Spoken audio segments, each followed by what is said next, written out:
சாந்தியும் சமாதானமும் நம் அனைவரின் மீதும் உண்டாவதாக.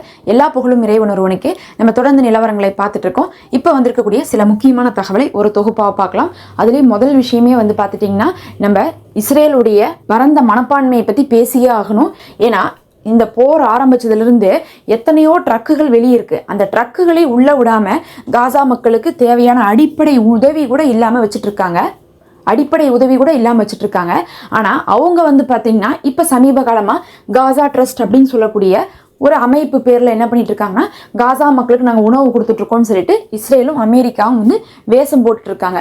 அதில் அதிகமான மக்களை கொண்டு தான் குவிச்சாங்க. பேரு தான் காசா ட்ரஸ்ட்டு. ஆனால் காசாவில் இருக்கக்கூடிய மக்களுக்கே அந்த ஒரு ட்ரஸ்ட் மேலே ஒரு ட்ரஸ்ட் இல்லைன்னு தான் சொல்லணும். நம்பி போகிறதுக்கு கூட அங்கே வழி இல்லை. ஏன்னா சாப்பாடு வாங்க போகிறவங்க இறந்துட்டு இருக்காங்க. இன்றைக்கி அதில் உச்சபட்சமாக என்ன பண்ணிட்டாங்கன்னு பார்த்தீங்கன்னா, நாங்கள் ஸ்விஸ் பேங்க்கில் அக்கௌண்ட் ஓப்பன் பண்ணுறோம். எப்படி UNRWA அவங்க ஒரு அக்கௌண்ட் வச்சு காசாவுக்காக ஃபண்டெல்லாம் கலெக்ட் பண்ணாங்களோ முதல்ல ஒரு 2 வருஷமாக, இப்போ நாங்கள் என்ன பண்ண போகிறோன்னா, ஸ்விஸ் பேங்க்கில் போய் காசா ட்ரஸ்ட் அப்படிங்கிறதுக்கு பேரில் ஒரு அக்கௌண்ட் ஓப்பன் பண்ணுறோம். அதில் என்ன பண்ணுங்க, எல்லாரும் காசு போடுங்க. நாங்கள் அந்த காசை வச்சு என்ன பண்ணுறோம், காசா மக்களுக்கு உணவு கொடுத்துட்றோம். நீங்கள் காசா மக்களை பற்றி கவலைப்பட வேண்டாம் அப்படின்னு சொல்லிட்டு இஸ்ரேல் இன்னைக்கு ஒரு நடவடிக்கை எடுக்க போயிருக்காங்க. உங்களுக்கே தெரியும், இந்த அரபு நாடுகளில் என்ன பண்ணுவாங்க, இஸ்ரேலில் இந்த மாதிரி ஒரு அக்கௌண்ட் ஓப்பன் பண்ணால் உடனே அவங்க நல்லவங்கன்னு காமிச்சிக்கிறதுக்காக நல்ல டாலர் கணக்கில் என்ன பண்ணுவாங்க, தூக்கி போட்டுருவாங்க. அதனால என்ன பண்ணுறாங்க, இஸ்ரேல் சரி இப்படியும் கொஞ்ச நாள் கொள்ளையடிக்கலாம்னு சொல்லிட்டு இப்படி ஒரு ட்ரஸ்டிங் பேரில் என்ன பண்ண போனாங்க, ஸ்விஸ் பேங்க்கில் அக்கௌண்ட் ஓப்பன் பண்ண போனாங்க. நல்ல வேலை, கடைசி நேரத்தில் அந்த பேங்க் என்ன சொல்லிட்டாங்கன்னா, உங்களெல்லாம் நம்பி நாங்கள் என்ன பண்ண முடியாது, ஓப்பன் பண்ண முடியாது. நீங்கள் பண்ணுறதே இனப்படுகொலை தான். அவங்களுக்கு இருக்கக்கூடிய உணவுகளை கூட கொடுக்காம வச்சிருக்கிறதே நீங்கள் தான். அதனால அவங்களுடைய பேரில் எந்த ஒரு ட்ரஸ்ட்டையும் நீங்கள் ஓப்பன் பண்ணக்கூடாதுன்னு சொல்லிட்டு ஸ்விஸ் பேங்க் இன்னைக்கு சொல்லிட்டாங்க. நல்லதாக போச்சு. அப்படி இல்லாட்டினா அப்படி வேற என்ன பண்ணுவாங்க, கொள்ளையடிச்சிட்டு இருப்பாங்க. இவங்களுடைய தாராள மனப்பான்மையை பார்த்துக்கோங்க. இருக்கக்கூடிய சாப்பாட்டை உள்ள விட மாட்டாங்களாமா, சாப்பாடு கொடுக்குறேங்கிற பேரில் கொள்ளுவாங்களாமா. பத்தாவதுக்கு இவங்க என்ன பண்ணுவாங்கன்னா, ட்ரஸ்ட் ஃபார்ம் பண்ணி காசை வாங்கி கொடுப்பாங்களாமா. இதெல்லாம் நம்புற மாதிரியா இருக்குது. ஒரு பக்கம் இந்த ட்ரம்ப் என்னன்னா, நான் தான் இந்த உலகத்தவே அமைதியாக வச்சிருக்கேன், எனக்கு நோபல் பிரைஸ் கொடுங்கன்னு சொல்லிட்டு கேட்டுட்டு இருக்காரு. இன்னொரு பக்கம் இந்த நெத்தன்யாகு என்னன்னா, நான் அந்த மக்களுக்கு சாப்பாடு கொடுக்கணும்னு தான் ஆசைப்படுறேன், ஆனால் எங்கள்கிட்ட காசு இல்லைன்னு சொல்லிட்டு ஏமாத்திட்டு இருக்காங்க. இவங்களெல்லாம் தட்டி கேட்கறக்கே ஆள் இல்லைன்னு தான் சொல்லணும். எதை செஞ்சாலும் சரி இதை ஆதரிக்கிறதுக்குன்னே ஒரு குரூப் இருப்பாங்களாட்டு இருக்குது. இப்படி ஒரு காரியத்தை இந்த பக்கம் பண்ணிட்டு இருக்காங்க. அதே சமயத்தில் காசாக்குள்ள இன்னைக்கு வந்திருக்கக்கூடிய தகவல் என்னன்னா, அங்கே இருக்கக்கூடிய ரெட் கிரசன்ட் அமைப்பே சொல்றாங்க, ஒரு நாளைக்கு சராசரியா 90 பேர் இறக்குறாங்க, 200 பேர் படுகாயமடைகிறாங்கன்ட்டு. அப்போ அந்த 90 பேர் இறக்குறக்கும் 200 பேர் படுகாயமடைகிறக்கும் காரணம் யாருன்னு பார்த்தா, இதே இந்த பரந்த மனப்பான்மை உள்ள இஸ்ரேல் தான் காரணம். அத்தனை பேத்தி அங்கே கொண்டு போட்டு வெளியே மட்டும் என்ன பண்றது, நாடகம் ஆடிக்கொண்டு இருக்காங்க. பத்தாவதுக்கு பார்த்தீங்கன்னா, அங்கே இருக்கக்கூடிய எல்லா மருத்துவமனையுமே செயலிழந்துருச்சு அப்படிங்கிறது நமக்கு தெரியும். அதில் டாப் 2 மருத்துவமனைனா அல்சிஃபா மருத்துவமனையும் நாசர் மருத்துவமனை தான். இதுதான் இருக்கிறதுலே டாப் 2 மருத்துவமனை. மற்றதெல்லாம் கூட பார்த்தீங்கன்னா எப்பயுமே நிறைய சௌரியங்கள் கிடைக்காது. ஆனால் இந்த 2 மருத்துவமனையே இப்போது ஒட்டுமொத்தமாக முடங்கி இருக்கு. எரிபொருளே இல்லை, கரண்ட் இல்லாமல் ஜென்ரேட்டருக்கு எரிபொருள் போட்டு தான் பயன்படுத்திட்டு இருந்தாங்க. எதுவுமே இல்லாமல் இன்னைக்கு முழுசாக முடங்கி இருக்குன்னு இருக்காங்க. காசால் இருக்கக்கூடிய மக்கள் ட்ரீட்மெண்ட் இல்லாமல் தான் தினமும் என்ன பண்ணிட்டு இருக்காங்க, 100 பேர்ல இறந்துட்டு இருக்காங்க. தினமும் தாக்குதலில் இறக்குறதை விடவும் ட்ரீட்மெண்ட் கிடைக்காம இறக்குறவங்க தான் அதிகமாக இருக்கிறாங்க. இந்த நிலைமையில இன்னைக்கு என்ன பண்ணியிருக்காங்கன்னா, எஜிப்ட் என்ன பண்ணியிருக்காங்கன்னா, தரை வழியாக 3000 யூனிட்ஸ் அளவுக்கு ரத்தம் கொடுத்துருக்காங்க. உடனே அவங்க ரொம்ப நல்லவங்க அப்படின்னு நினச்சிடாதீங்க. அப்போ 3000 யூனிட்ஸ் ரத்தத்தை தரை வழியாக கொடுக்க முடிஞ்ச இந்த எஜிப்டால தண்ணி கொடுக்க முடிஞ்சிருக்காதா, எரிபொருள் கொடுக்க முடிஞ்சிருக்காதா, இல்லை பார்த்தா அவங்களுக்கு உணவு கொடுக்க முடிஞ்சிருக்காதா? எல்லாமே கொடுக்க முடியும். ஆனால் இந்த எஜிப்ட் தான் என்ன பண்ணுறதில்ல, இஸ்ரேலுக்கு ஜால்ரா போட்டுட்டு காசாவை பிடிச்சு கொடுத்துடணும்னு சொல்லி தான் இவங்கெல்லாம் ஏமாத்திட்டு இருக்காங்க. ஒன்றும் இவங்க இஸ்ரேலுக்குலாம் பயந்தெல்லாம் இதெல்லாம் செய்கிற மாதிரி தெரியல. இஸ்ரேலோட கூட்டாளியாக சேர்ந்துட்டு இதை செய்கிற மாதிரி தான் தெரியுது. பயந்துட்டு செய்கிறாங்கன்னா என்ன அர்த்தம்னா, நாம் உதவி செய்யணும்னு ஆசையாக இருக்குது, ஆனால் செஞ்சால் இஸ்ரேல் நம்மளே அடிப்பான்னு நினைக்கிறது.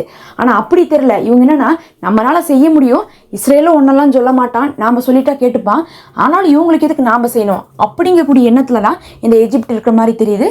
ரொம்ப கொடுமை. அங்கே இருக்கக்கூடிய மக்கள் உயிர் போகக்கூடிய நிலைமையில் இருக்காங்க. ரத்தம் கிடைக்கலன்னு சொல்லிட்டு அங்கே எஜிப்டில் இருக்கக்கூடிய மக்கள் கேம்பெயின் போட்டு அவங்க என்ன பண்ணுறாங்க, ரத்தத்தை கலெக்ட் பண்ணி கொடுத்துட்டாங்க. சரி கொடுத்துட்டாங்களே, அதை நம்ம ஒன்றுமே பண்ணலைன்னா கடைசியில் நம்ம அரசு மேலே கெட்ட பேர் வந்துடும், அதை தடுக்கக்கூடாதுங்கிறதுக்காக என்ன பண்ணியிருக்காங்க, அவங்களே தரை வழியில் சேஃபாக உள்ளே போய் சும்மா சாதாரணமாக கொடுத்துட்டு வந்திருக்காங்க. இந்த அளவுக்கு சேஃபாக இவங்க உள்ளே போய் கொடுத்துட்டு வராங்கன்னா எவ்வளோ ஈஸியாக அந்த மக்களுக்கு இவங்க ஹெல்ப் பண்ணியிருக்க முடியும் பாருங்கள்.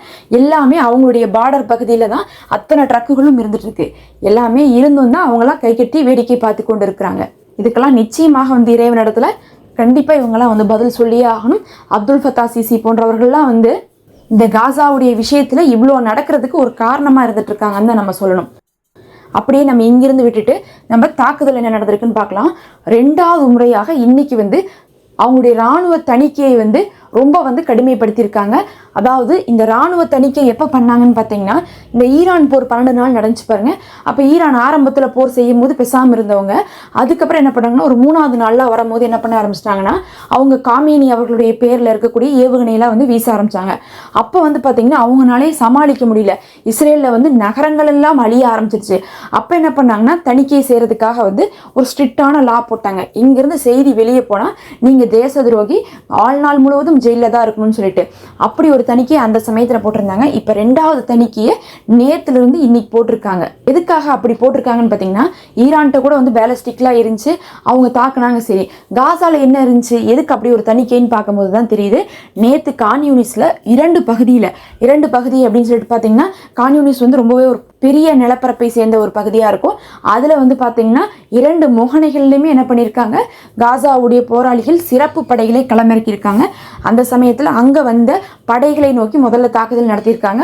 மெர்கவாக்கள் அழிக்கப்பட்டிருக்கு. உடனே அவங்கள காப்பாற்றுறதுக்காக இன்னும் சில ஸ்பெஷல் ஃபோர்ஸஸ்லாம் வந்திருக்காங்க. இவங்க என்ன பண்ணியிருக்காங்க, விடவே இல்லை. ஒரே நேரத்தில் 2 பக்கமும் கான்யூனிஸில் என்ன பண்ணியிருக்காங்க, விரட்டி அடிச்சிருக்காங்க. அதுக்கப்புறம் ஒரு கட்டத்தை தாண்டி போய் என்ன ஆரம்பிச்சிச்சுன்னா, அவங்களுடைய மேலேருந்து வரக்கூடிய அந்த ஹெலிகாப்டரில் வரக்கூடிய ஃபோர்ஸும் வந்து என்ன பண்ணியிருக்காங்க, வந்து ட்ரை பண்ணியிருக்காங்க. அவங்களே 5 மணி நேரம் திக்குமுக்காடி இருக்காங்க. கடைசியாக 5 மணி நேரம் கழிச்சு தான் தாக்குதலில் அடிபட்ட இஸ்ரேலை சேர்ந்தவங்கள தூக்கிட்டு போயிருக்காங்க.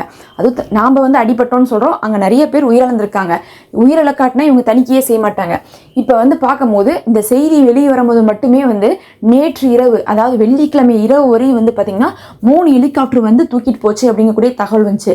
அதுக்கப்புறம் எத்தனை ஹெலிகாப்டர் வந்துச்சுன்னு தெரியாது. அப்போ 3 ஹெலிகாப்டர் வந்து தூக்கிட்டு போகிற அளவுக்கு இருக்குதுன்னா, ஒவ்வொரு தடவைக்கு ஒரு 15-20 பேராக அது என்ன பண்ணுவாங்க, போவாங்க. அத்தனை பேர்த்த வந்து தூக்கிட்டு போகிற அளவுக்கான ஒரு பெரும் தாக்குதல் நடந்திருக்கு. 5 மணி நேரம் அவங்களால மீட்கவே முடியலனா எவ்வளோ பெரிய தாக்குதல் வந்து அந்த ஒரு 5 மணி நேரத்துக்கு நடந்திருக்குன்னு யோசிச்சுக்கோங்க. அவங்களுடைய ஒரு ஃபோர்ஸ் வந்து மாட்டினது, அந்த ஒரு ஃபோர்ஸை காப்பாற்றுறதுக்கு நிறைய ஸ்பெஷல் ஃபோர்ஸும் என்ன பண்ணியிருக்காங்க, பின்னாடியே தொடர்ந்து வந்திருக்காங்க. அதுக்கப்புறம் வான்படையும் வந்திருக்காங்க. அதையும் மீறி தான் என்ன பண்ணியிருக்காங்க, 5 மணி நேரம் தாக்கு பிடிச்சிருக்காங்க காசாவுடைய போராளிகள். அதுக்கப்புறம் தான் வந்து இவங்களெல்லாம் கொண்டு போயிருக்காங்க. கொண்டு போயிட்டு இன்றைக்கி என்ன சொல்கிறாங்கன்னு பார்த்தீங்கன்னா, நேற்று இதெல்லாம் செஞ்சு போட்டு இன்றைக்கி சொல்கிறாங்க அவங்களுடைய ஆர்எட்ஸில், அதாவது ஒருத்தவங்க இறந்துட்டாங்க, 4 பேர் படுகாயமடைந்துட்டாங்கன்னு சொல்கிறாங்க. இதுக்கு எதுக்குடா நீங்கள் தணிக்கை செய்யணும் அப்படிங்கக்கூடிய பெரிய கேள்வி தான் நமக்கு எழும். எப்பயுமே ஒரு 50-60 பேர்லாம் இறந்தா மட்டும்தான் இவங்க தணிக்கை செய்வாங்க. அப்படி இருக்கும்போது சும்மா ஒருத்தவங்க இறந்ததுக்கும் 4 பேர் படுகாயமடைந்ததுக்கும் தணிக்கையை செய்கிறோம்னு சொல்லிட்டு அறிவிச்சு போட்டு அதுக்கப்புறம் இவங்களே வந்து அந்த செய்தியை வேற வெளியிடுவாங்களாமா. தணிக்கை செஞ்சுட்டாங்கனாவே அதை வெளியிட மாட்டாங்கன்னு அர்த்தம். ஆனால் இவங்களே தணிக்கையும் செய்வாங்களாமா, இவங்களே வெளியிடவும் செய்வாங்களாமா. ஒருத்தவங்க தான் இறந்தாங்களாமா, 4 பேர் படுகாயமடைந்ததுக்கு 3 ஹெலிகாப்டர் வந்துட்டு போச்சாமா. இதுக்கு வேற 5 நிமிஷம் வந்து என்ன பண்ணியிருக்காங்க, போராடி இருக்காங்களாமா. இதெல்லாம் நம்புற மாதிரியா இருக்குது. நேற்று அப்படி ஒரு கடுமையான தாக்குதலை கான்யூனிஸ் பகுதியில் வந்து நடத்தியிருக்காங்க. கண்டிப்பாக ஒரு 10 வாகனங்களாவது வந்து அங்கே சிக்கியிருக்கும்னு சொல்கிறாங்க. அது போக ஒரு 50-60 பேராவது வந்து அதில் உயிருக்கு போராடி கொண்டும் உயிரிழந்தவர்களாகவும் இன்னும் வந்து கடுமையான காயத்தோடும் வந்து திரும்பி சென்றிருப்பாங்கன்னு சொல்லிட்டு இன்னைக்கு காசா தரப்புலேருந்து சொல்லிட்டு இருக்காங்க. யுத்தம் குறைந்த பாடு கிடையாது, இவங்க அடி வாங்குறதும் நின்ன பாடு கிடையாது. இதெல்லாம் தான் இப்போ வந்து முக்கியமான தகவல். நம்ம அடுத்த ஒரு காணொலியில் சந்திப்போம். தொடர்ந்து இணைந்திருங்கள்.